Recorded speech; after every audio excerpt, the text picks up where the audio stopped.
असा कोणता नंबर आहे का मॅम जो खर्चाळू आहे, म्हणजे नेहमी ते खर्च करत असतात? हो, असे नंबर आहेत. जसं 1 आहे, 5 आहे आणि 6 आहे.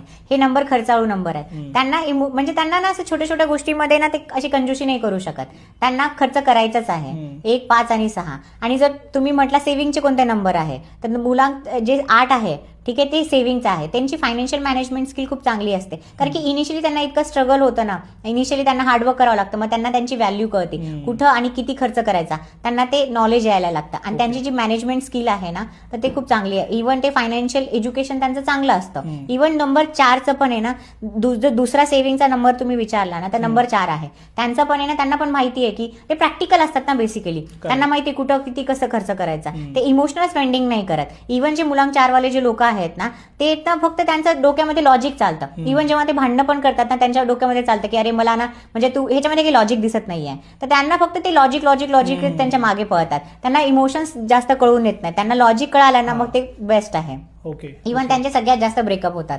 कारण की त्यांना लॉजिकच समजतं ना. आणि म्हणजे लव्ह रिलेशनशिप मध्ये कसं इमोशन्स काम असतात. आणि जेव्हा तुम्ही प्रत्येक गोष्टीला लॉजिक करत राहता ना, बरोबर, तर ह्या गोष्टी वर्क नाही करत तिथे. वर्क नाही